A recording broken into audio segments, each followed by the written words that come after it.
بسم اللہ الرحمن الرحیم۔ اگر آپ چاہتے ہیں کہ آپ کی زندگی بدل جائے تو آپ یہ وظیفہ کریں۔ یہ وظیفہ کرنے سے آپ کو غیبی مدد پہنچے گی۔ یہ اتنا طاقتور عمل ہے کہ فقیر کو بھی بادشاہ بنا دے۔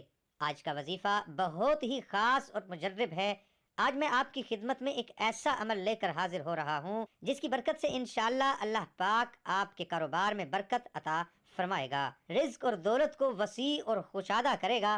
تمام دوستوں سے گزارش ہے کہ ویڈیو کو مکمل دیکھیے گا۔ محترم ناظرین، اس وظیفے کو کرنے سے آپ کو دنیا میں تو فائدہ ہوگا، لیکن اس کو کرنے سے آخرت میں جو فائدہ ہوگا وہ جان کر آپ حیران رہ جاؤ گے۔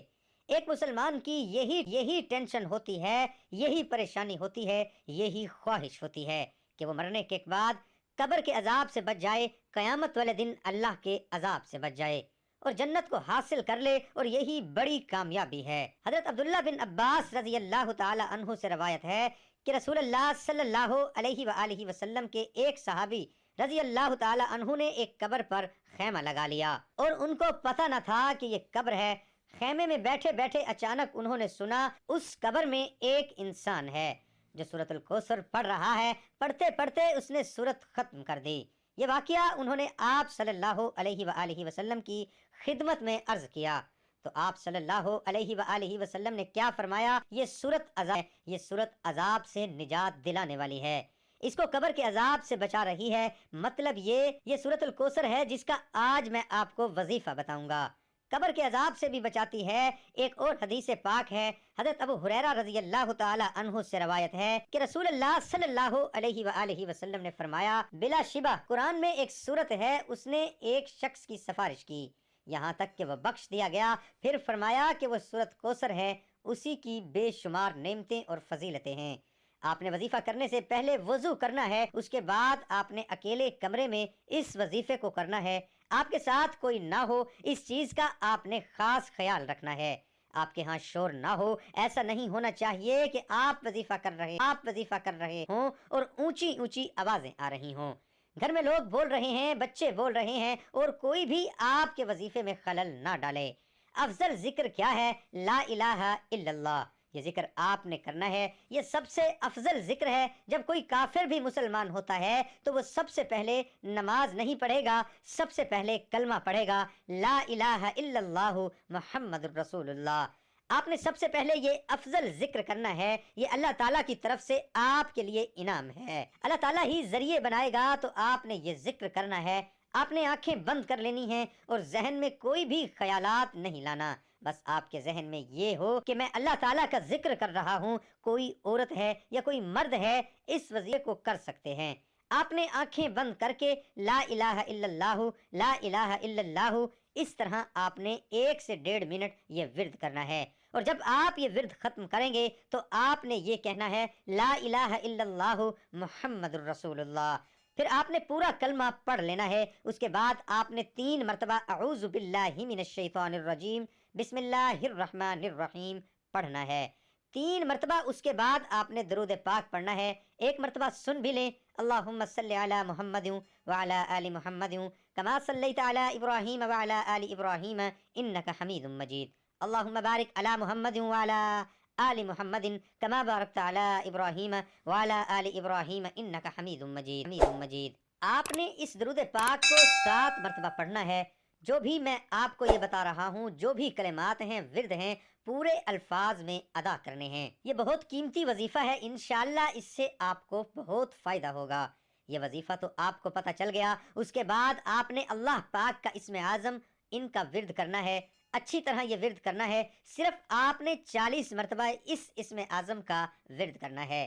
یا غنیو، سب سے بلند و بالا اللہ تعالیٰ کی ذات ہے، وہی آپ کو غنی کر دے گا۔ اللہ غنی ہے۔ عام طور پر غنی کا یہ مطلب بھی لیا جاتا ہے کہ مال و اسباب اس قدر زیادہ ہوں کہ کسی کو دست نگر اور محتاج نہ ہونا پڑے۔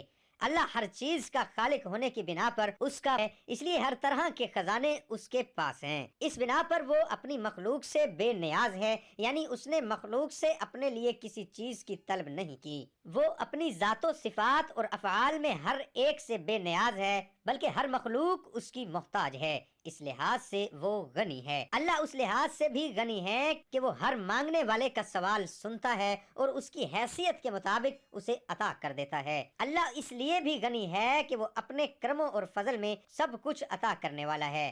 یہ اسم جلالی اللہ تعالیٰ کو اس اسم سے کثرت سے پکارنے سے انسان میں قناعت پیدا ہو جاتی ہے اور دوسرے لوگوں سے احساس ہمدردی پیدا ہوتی ہے، اور اللہ آپ کو اتنی دولت دے گا، انشاءاللہ آپ اتنے غنی ہو جاؤ گے کہ آپ کی سب مشکلات دور ہو جائیں گی۔ آپ کو پیسوں کی کبھی بھی کمی نہیں ہوگی۔ اللہ تعالیٰ کی ذات سب سے بلند و بالا ہے، وہی اتنی دولت دے سکتی ہے جو انسان کے پاس کم نہ ہو۔ انسان کی اتنی اوقات نہیں۔ اللہ تعالیٰ کی جتنی بڑی ذات ہے اللہ تعالیٰ اپنی حیثیت سے دیتے ہیں، اور اللہ تعالیٰ کی جو حیثیت ہے سب لوگوں کو معلوم ہے کہ سب چیزیں اللہ تعالیٰ نے بنائی ہیں۔ پوری کائنات کا نظام یہ میرے اللہ تعالیٰ نے بنایا ہے، اور وہی بلند و بالا یا غنیو آپ نے 40 مرتبہ پڑھنا ہے۔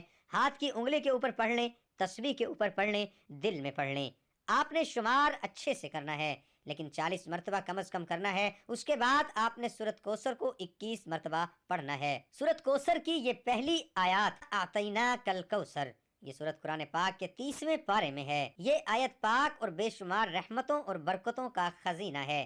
یہ آیات رنج و غم کو دور کرتی ہے، قلب مومن کو فرحت و شادمانی اور خوشیاں دیتی ہے۔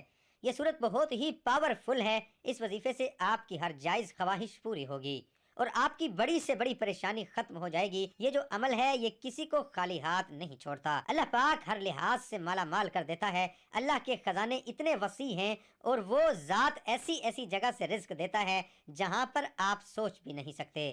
محترم ناظرین، اس انسان اشرف المخلوقات ہے۔ پتھر کے اندر کیڑا ہوتا ہے، بظاہر آنکھ سے نظر نہیں آتا کہ وہاں پر کوئی چیز جا سکتی ہے، اس کو رزق مل سکتا ہے، بندہ دیکھ نہیں سکتا کہ اس پتھر میں کوئی سوراخ بھی نہیں اور اس کے اندر کیڑا رہتا ہے، لیکن اللہ کی قدرت دیکھیں، اللہ پاک اس کو بھی دے رہا ہے، اس کو بھی پال رہا ہے۔ تو وہ ذات کیسے ہمیں بھول سکتی ہے؟